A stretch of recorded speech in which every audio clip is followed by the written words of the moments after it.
तो आज आजिकल लगे तू पाठ पढ़नु रे तोर मन रहुनी ना कौन ला रे तोर तो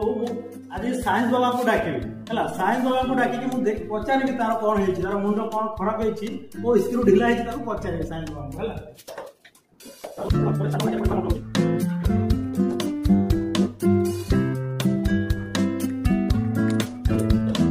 ओम साइंस बाबा की जय हो, साइंस बाबा की जय हो, साइंस बाबा की जय हो,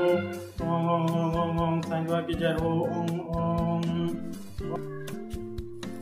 ओम। देख लो साइंस बाबा को डाकी मुझे तुम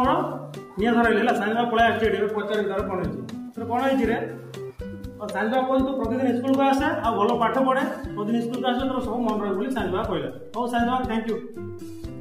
पे मैजिक करने मुझे पोटासियम परमांगनेट KMnO4 और सहित ना ग्लिसरीन पे पोटासियम परमांगनेट हूँ एक हाईली ऑक्सीडाइजिंग एजेंट एक उत्तम जारक और जो ग्लिसरीन सहित प्रतिक्रिया करुच्ची से ग्लिसरीन इलेक्ट्रॉन टाइम दूसरी और ताप उत्पन्न होची बहुत मात्रा रे जहाँद्वारा कि ये निआ धरी जाऊँ तुम भावुच मु मैजिक करदेली है तो एमती वीडियो पाइबा तुम लाइक और सब्सक्राइब करके जाओ चैनल को और कमेंट करो।